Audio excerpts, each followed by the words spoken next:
நேயர்களே, இன்றைக்கு cut and right. நான் சுஃபியான், ஜேர்னலிஸ்ட். பரபரப்பா தமிழ்நாட்டில் வந்த அந்த கருத்து கணிப்பினுடைய உண்மைத்தன்மையை நான் உங்களுக்கு இப்போது பேச காத்திருக்கிறேன். நீங்க தயவு செய்து சப்ஸ்கிரைப் பண்ணுங்க, ஷேர் பண்ணுங்க. இன்னைக்கு தமிழ்நாடு முழுவதும் தொலைக்காட்சிகள் பாதிக்கப்படக்கூடியது இந்த கருத்து கணிப்பினுடைய பிம்பம் தான். கருத்து கணிப்பு சொல்கிற செய்தி என்ன, அதில் உண்மை இருக்கிறதா? பதட்டங்களோடு பார்க்கிறோம். நேற்று மாலை எல்லாரும் உட்கார்ந்து என்ன சொல்ல போகுதுன்னு எல்லாரும் பார்த்தாங்க, நானும் பார்த்தாங்க. அதுக்கு முன்னாடி 3 மணிக்கு நான் ஒரு கருத்து கணிப்பை சொன்னேன். அந்த கருத்து கணிப்பை எப்படி சொன்னேன்னா, ஒவ்வொரு தொகுதியெல்லாம் போய் சொல்லல, எனக்கு டைமே இல்லை. நான் சென்னையில பார்த்த மக்களை ஒரு 50 பேர்கிட்ட பேட்டி கண்டேன். அந்த 50 பேரோ 30 பேரோ அது அவ்வளவு பேரும் தாவேக்காக்கு சொன்னாங்க. அது இளம் பிள்ளைகள், இளம் வயதினர் தான். ஒரு 25 பேர் சொன்னாங்க. அதைத்தான் எனக்கு பெரிய ஷாக்கு. சில நண்பர்கள்ட்ட கேட்கும்போது, இஸ்லாமிய நண்பர்கள் கூட சொன்னாங்க, இந்த முறை 30% வாக்குகள், இளைஞர்களின் வாக்குகள் போயிருக்கு அப்படின்னு இஸ்லாம் நண்பர்கள் சொன்னார்கள். நான் அதை ஒத்துக்கிட்டேன். கிறிஸ்தவ நண்பர்கள், இளம் வயது பெண்கள் வாக்காளர்கள்லாம் இந்த முறை விஜய்க்கு கொஞ்சம் போயிருக்கு அப்படின்னு நான் சொல்லி முடிச்சிட்டேன். அப்புறமா திமுகவுக்கான எதிர்ப்பு வாக்குகளை விஜய் பெற்றிருக்கிறார். அதிமுக அனுதாபிகளின் வாக்குகளை விஜய் பெற்றிருக்கிறார். நாம் தமிழருடைய இளைஞர்களின் வாக்குகளை விஜய் பெற்றிருக்கிறார். அரசுக்கு எதிரான ஆன்டி இன்கம்பன்சி வாக்குகளை விஜய் பெற்றிருக்கிறார். புதிய வாக்காளர்களை விஜய் பெற்றிருக்கிறார். இதெல்லாம் நான் சொன்னேங்க. உடனே விஜய்க்கு ஆதரவானவன்லாம் இல்லை. இப்ப இதை சொல்லி முடிச்சப்பறம் நேற்று 6 மணிக்கு கருத்து கணிப்பு வருது. சாணக்கியால வருது, பீப்புள்ஸ் பல்ஸ்ல வருது, NDTVல வருது, டைம்ஸ்ல வருது, அதுக்கப்புறம் ரிபப்ளிக்ல வருது, அதுக்கப்புறம் இன்னும் 2 டெலிவிஷன். இதெல்லாம் வந்து முடிச்சோன்னா கடைசியா axis my India, India today இணைந்து குப்தாவினுடைய தலைமையில் எடுத்த கருத்து கணிப்பு. பெரும்பாலும் 4 கருத்து கணிப்புகள், அக்னிங்கிற ஒரு கருத்து கணிப்பு விளையாச்சு. எல்லாமே டிஎம்கே 124, 122, 144 முதல் 160 வரைக்கும் திமுக நிற்கும் அப்படின்னு தான் சொல்லியிருந்தாங்க. ஆனா ஒரே ஒரு கருத்து கணிப்பு அன்னாரி வளையத்தினுடைய தூக்கத்தை கெடுத்து விட்டு, அவங்க என்னதான் வெளியே பேசினாலும் பதட்டத்துல தான் இருக்காங்க. அது இன்னைக்கு காலையில வந்த செய்தி, குப்தா அழுதார் அப்படி இப்படிலாம் போட்டாங்க. அது உண்மையா என்னன்னு எனக்கு அதை பத்தி தெரியல. அந்த கருத்து கணிப்புல டிஎம்கே வராது, 120 சீட்டு வரும் அப்படின்னு சொல்லியிருந்தார். யார? விஜய் 120 தொகுதி, திமுக 110 தொகுதி வரும், டிஎம்கே 36%, 36 புள்ளி சம்திங், தாவேக்காவும் 36.9%, இவங்க 5-6% என்று சொல்லியிருந்தாங்க. அதுல 120 சீட்டு தாவேக்கா பெறும். அதாவது தாவேக்கா 120 சீட்டு எப்படி பெறும்னா, 92ல இருந்து 98ல இருந்து 120, திமுக 92 சீட்டு பெறும், இல்லைன்னா 110 பெறும் அப்படின்னு சொல்லி பெரிய குழப்பம் ஆயிட்டு டிஎம்கே தலைமையில. அண்ணா அறிவாலயத்துல பெரிய குழப்பம் தான். ஏன்னா என்னதான் சொன்னாலும் இப்ப என்ன மாதிரி உங்களை மாதிரி சாதாரண மாணவர்களுக்கு யார் ஜெயிச்சாலும் ஒண்ணும் இல்லை, நம்ம இழக்கிறதுக்கு ஒண்ணுமே இல்லை. ஆனா அவர்களுக்கு அது வாழ்க்கை. டிஎம்கே தலைமைக்கோ, பழனிசாமிக்கோ, விஜய்க்கோ அது வாழ்க்கை. அவர்கள் தமிழ்நாட்டு மக்களை எதிர்கொள்கிறார்கள். அப்ப இந்த கருத்து கணிப்புகள் பொய்யா இருந்தாலும் உண்மையா இருந்தாலும், அல்லது அது சரியாக இருந்தாலும் சரியாக இல்லாவிட்டாலும், அவர்களுக்குள் ஒரு ஊசலாட்டம் இருக்கத்தானே செய்யும். நடக்க போகுது அப்படின்னு அது வரத்தானே செய்யும். அந்த பதட்டம் இருக்கலாம். ஆனால் இன்றைக்கு இந்த வலைத்தளங்கள்ல வரக்கூடியவங்க அவ்வளவு பேரும் டிஎம்கேக்கு ஆப்போசிட்டா பேசுறவன் ஒண்ணு பேசுவான், டிஎம்கே எதிராக ஒண்ணு பேசுவான். பல பேர் பத்திரிகைக்காரனா உட்கார்ந்து தான் நினைக்கிறத சொல்ல வாரான், டிஎம்கேக்கு எதிராக பேசணும் அப்படின்ட்டு. ஆனா அந்த ஆக்சிஸ் சொன்னதுல கொஞ்சம் நம்பிக்கை எனக்கு இருக்கு. தாவேக்கா இவ்வளவு ஓட்ட பிரிக்குது. ஒரு உதாரணத்துக்கு சென்னை மண்டலத்தை சொல்றேன். இது திமுக ஆதரவான மின்னம்பலம் ஒரு செய்தியை வெளியிட்டு இருந்தாங்க. பேரை சொல்லிடுவோம். கிட்டத்தட்ட 37 தொகுதிகள் எடுத்திருந்தாங்க. அண்ணாநகர், வில்லிவாக்கம் அப்படியே போகலாம். அதே மாதிரி புரசை வாக்கம் தான் இப்ப இல்லையே, சேப்பாக்கம், ட்ரிப்ளிகன், சைதாப்பேட்டை, ஆலந்தூர், தாம்பரம், ஆவடி, அம்பத்தூர், பூந்தமல்லி, இந்த மாதிரி நிறைய மதுரவாயில் எல்லாம் எடுத்து இந்த கருத்து கணிப்புகள்ல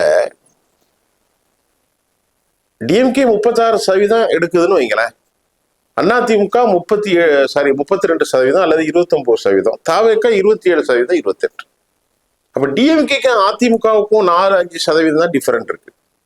டிஎம்கேக்கும் தாவேகாவுக்கும் ஒரு 6% தான் டிஃபரெண்ட் இருக்கு, 5% இருக்கு. இப்ப பெரம்பூர் எடுத்துக்கிட்டுங்க, அங்க அதிமுக 10% தான் வருது. அங்க ஃபுல்லா ஹை லெவல்ல இருக்காரு ஷூட்டப்ல. யாரு? நம்ம இவர் விஜய் அவர்கள். அப்ப என்ன புரியுது அப்படின்னா, தமிழ்நாட்டில் ஒரு 3வது ஃபோர்ஸ் உருவாயிட்டாங்க. அதுல எந்த டவுட் இல்லை.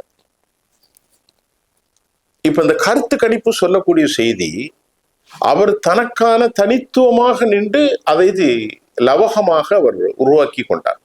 25% அவருக்கு கிடைச்சாலே அவருக்கு பெரிய ஆள்ல, அவர் சாதாரணமான ஆள் கிடையாதப்பா, பெரிய ஆள். இனி அதை 35 தான் ஆக்குவார தவிர அது குறையாது. இப்ப அவரு ஒரு சிங்கிள் பார்ட்டியுடைய சேர்க்கை கூட இல்லாமல் எத்தனை சீட்டை பிடிச்சார்னு தமிழ்நாட்டுக்கு சொல்லுவார். இந்த கருத்து கணிப்பை தாண்டி 4ஆம் தேதி வருகின்ற அந்த ரிசல்ட் விஜய்க்கு மட்டும் டிஸ்டில்டு, வடிகட்டப்பட்ட ஒரு தெளிவான நீரோடை போன்றது. கலங்களே இருக்காது. ஏன்னா அதுல யாரையுமே அவர் தனது பங்காளியாக கூட்டிக் கொள்ளவில்லை. இதன் மூலமாக அவர் தனக்கான பலத்தை புரிந்து கொண்டார். இளைஞர்கள், இளைஞிகள், சிறுபான்மையினர், மதச்சார்பினை பேசுபவர்கள் எல்லோருக்கும் அவருக்கு எவ்வளவு கிடைக்குதுன்னு அவர் தெரிஞ்சுக்கிடுவார். அதே போன்று திராவிட முன்னேற்ற கழகம் தாங்கள் எங்கே கோட்டை விட்டார்கள், ஏன் தனக்கு கடந்த முறை 159 கிடைச்சது, இந்த முறை கூட கிடைச்சிருந்தா அவர்கள் அதை புரிஞ்சுக்கிடுவாங்க. குறைய கிடைச்சதுன்னா எங்க தப்பு பண்ணணும் அப்படின்னு அவங்க புரிஞ்சுக்கிடுவாங்க. பழனிசாமி செஞ்ச பெரிய தப்பு அதிமுகவை காலி செய்தது. அதிமுகவை காலி செய்யறதுக்குன்னே பாஜக ஒருத்தன் இருக்கான். எப்போ காலி செய்யணும், இவனை முடிச்சுட்டு நம்ம வரணும்னு. இன்றைக்கு கண்ணு கட்டிய துறை வரைக்கும் பாஜகவுக்காக தமிழ்நாட்டில் ஸ்கோப் இல்லை. அந்த கருத்து கணிப்பு ஒன்று இன்று மதியானம் சொல்கிறது 6% அவர்கள் கண்டெயின் செய்யப்பட்டார்கள். பாஜக 2.5 3 இருந்து 11 வந்துச்சுன்னு சொல்லுவாங்க. யாருடைய காலத்துல 2024 அண்ணாமலை இருந்த கருத்து கணிப்பு, அண்ணாமலை தலைமையிலே அவர்கள் 11 விழுக்காடு பெற்றதாக சொன்னாங்க. ஆனா இப்ப அவங்க 6%க்குள்ள போயிட்டாங்க. இப்ப விஜய்க்கான ஃபியூச்சர் என்ன? இந்த கருத்து கணிப்பை தாண்டி விஜய்க்கான ஃபியூச்சர் இருக்கா? பிரமாதமா இருக்கு. முதல்ல அவர் என்ன பிரமாதம்னா, எல்லோருக்கும் இல்லாத தனி ஒரு சக்தியாக அவர் வளர்வதற்கு வாய்ப்பு இருக்குங்க. இல்லைன்னு நான் சொல்ல முடியாது. ஏன்னா அவர் நேற்றுக்கு முருகன் கோயிலுக்கு போயிட்டு, சிருஷ்டிக்கு போயிட்டு, நாகூர், வேளாங்கண்ணி, ஏற்கனவே முஸ்லீம் நோன்பு எல்லாத்துலயுமே கலந்துக்கிட்டார். அவர் எந்த காலத்திலும் பிஜேபியோடு அவர் கூட்டணி வைத்து விடவே கூடாது. சின்ன கூட்டணி வச்சுட்டா கூட அவருடைய வாழ்க்கை முடிந்தது. அவர் மேல ஒரு பெரிய டாட் மார்க் விழுந்துரும். இப்ப அவர் பிஜேபி கூட நான் கூட்டு சேர மாட்டேன்னு தொடர்ந்து டிக்ளேர் பண்ணாலே 15% அவருக்கு ஓட்டு கிடைக்க போகுது. டெஃபினட்டா கிடைக்கும். அவருக்கு யார் போய் சொல்ல போறது? யார் அட்வைசர் இருக்கா அவருக்கு? தெரியலையே. இருப்பாங்க, இல்லாம எப்படி இருப்பாங்க? நமக்கே ஒவ்வொருத்தருக்கும் ஒரு அட்வைசர் இருக்குன்னா அவருக்கு அட்வைசர் இருப்பாங்க. அதே மாதிரிதான் உதயநிதி ஸ்டாலின் இங்க ஒரு இளைஞராக இருக்கிறார். இப்ப இவங்கெல்லாம் ஒரே ஃபியூச்சர்ல ஒரே மாதிரி ஒரு ஆளுமைகள் தான். 4-5-6 வருஷம் தான் டிஃப்ரெண்ட். இவருக்கு 48 வயசு, அவருக்கு 52-53 வயசு, அவ்வளவுதான். எல்லாருமே ஒரே காலகட்டங்களில் உள்ள அரசியல் தலைவர்களாகத்தான் இருக்கிறார்கள். இப்ப இந்த கருத்து கணிப்புல ஆக்சிஸ் மை இந்தியா மற்றும் விஜய்க்கு 120 இடங்களை சொல்லியிருக்கிறது. சாணக்கியா, பீப்புள் பல்ஸ், என்டிடி தொலைக்காட்சி, அக்னி, இன்னும் சில தொலைக்காட்சிகள், இவைகள் அனைத்தும் திராவிட முன்னேற்ற கழகம் 144, 124, அதிகபட்சம் 160+ கூட வரலாம் அப்படின்னு சொல்லியிருக்காங்க. அக்னி மட்டும் 120 சீட்டு இவர் வருவாங்கிறாரு. இன்னும் 2 அந்த வெப்சைட் எனக்கு தெரியல. அந்த 2 பழனிசாமிக்கு 140 சீட்டு வரைக்கும் 44 என்டிஏ அலைன்ஸ் வரலான்னு சொல்றாங்க. அது அவ்வளவு ஒரு தெரியல, எந்த அடிப்படையில் எடுத்தாங்க அப்படின்னு தெரியல. இதையெல்லாம் உறுதி செய்யக்கூடிய நாள் 4ஆம் தேதி காலை தான். 4ஆம் தேதி காலையில 8 மணிக்கெல்லாம் கவுண்டிங் ஸ்டார்ட் ஆயிரும். அப்ப நம்ம உட்கார்ந்து பார்க்கலாம் உண்மையிலேயே யார் வெற்றி பெறார்கள், யாருக்கான வாய்ப்புகள் இருக்கிறது என்பதை நாம் அதை ரொம்ப கவனமாக பரிசீலித்து பார்க்க வேண்டிய ஒரு காலச்சூழல் இருக்கிறது. எல்லோருக்கும் சந்தோஷம் இருக்கிறது. திமுக முகாமிலும் சந்தோஷம் இருக்கிறது, விஜய் முகாமிலும் சந்தோஷம் இருக்கிறது. பழனிசாமி முகாமில் மட்டும் சந்தோஷம் இல்லை. பழனிசாமி செய்த ஒரு மாபெரும் தவறு அவருக்கு பெரிய வினையா முடிஞ்சிடும். ஒரு கால் பழனிசாமி 30 தொகுதி 33 தொகுதிகளை பிடிக்கிறதுக்கு வாய்ப்பு இருக்கு. ஏற்கனவே அதிமுக அந்த காலத்துல இருக்கும்போது டிஎம்கே 44 சீட்லாம் பிடிச்சது. அப்படி ஒருவேளை பிடிச்சதுனால அதிமுக கொலாப்ஸ், காலி, ரிவோல்ட் வரும், கட்சிக்குள்ள பெரிய பிரளயம் வரும், தலைவர்களை ஒன்றிணைக்க வேண்டும் என்ற பல செய்திகள் அவர்களுக்குள்ள வந்துடும். அதெல்லாம் கவனத்துல கொள்ளணும். அதிமுகவினர் எப்படி செயல்பட போகிறார்கள் என்பது தெரியவில்லை. நம்ம 3 பேருக்குமே சமநிலையில தான் பேசுறோம்.